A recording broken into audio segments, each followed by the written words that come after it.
যে সিচুয়েশনের মধ্যে আমরা এসে পড়েছি, যে সময়ের মধ্যে এসে পড়েছি, সেটা নিয়ে আজকে কিছু আলোচনা হবে। সেই জন্য আমি অন্যতম একটা আয়াত, পারা নম্বর 6, সূরা আল মাঈদা, আয়াত নম্বর 51, সূরা নম্বর 5, আল্লাহ পাক বলছেন এখানে সেই সকল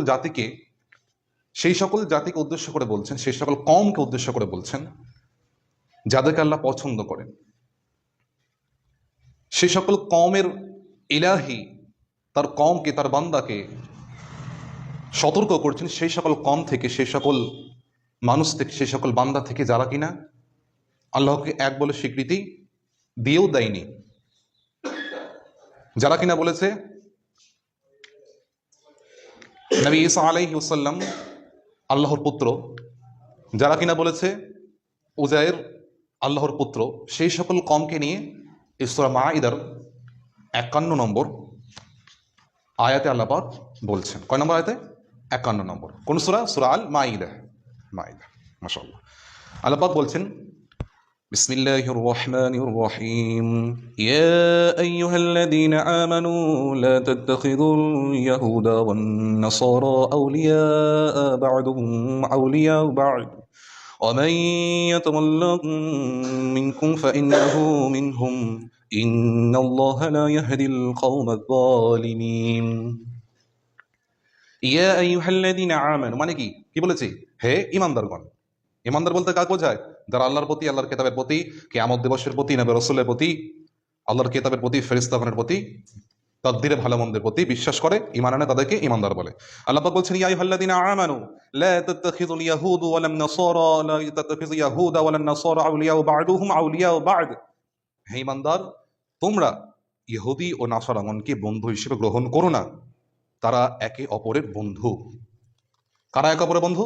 ইহুদি ও নাসারা। বলেন ইহুদি ও, এই যে ইয়াহুদ, যারা ইয়াহুদি, মুসা আলাইহিস সালামের যে গ্রন্থ ছিল, আসমানি গ্রন্থ, আমাদের যেমন কোরআন নবী মুহাম্মদ সাল্লাল্লাহু আলাইহি ওয়াসাল্লামের উপর অবতীর্ণ হয়েছে, তেমন মুসা আলাইহিস সালামের প্রতি কি এসেছিল? তাওরাত। বলেন তাওরাত।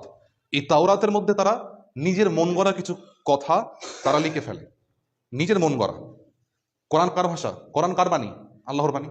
তাওরাত আল্লাহর কথা, সেহেতু আল্লাহর কথার উপরে সে হস্তক্ষেপ করেছিল, আল্লাহর শানে খেলাফ করেছিল, সেই জন্য আল্লাহ পাক রব্বুল আলামিন তাদেরকে ইয়াহুদ বা ইয়াহুদি নামে আল্লাহ পাক তাদেরকে তুলে ধরেছেন কোরআনের মধ্যে। তারা বলে যে আল্লাহর সন্তান গ্রহণ করেছেন, নাউযুবিল্লাহ।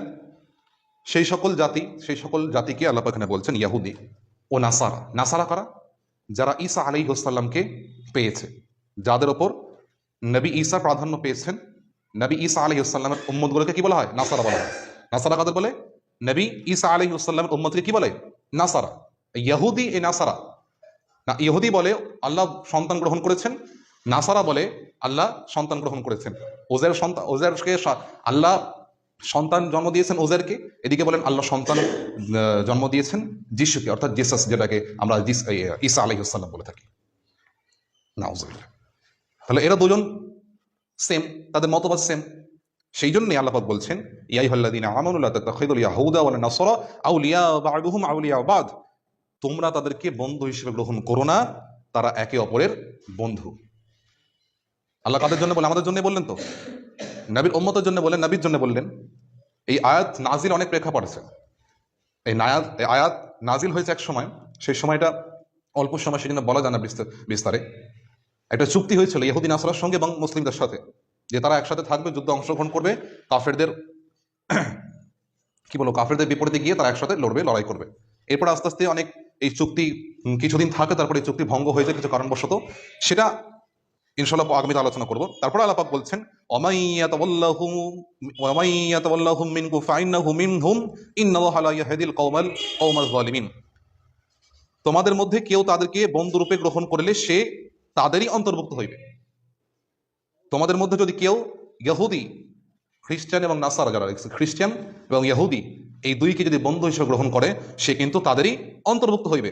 এরপরে ইন্নাল্লাহা লা ইয়াহদিল কওমায যালিমিন, ভালো করে শুনেন, আল্লাহ জালিমদের সৎ পথে পরিচালিত করেন না।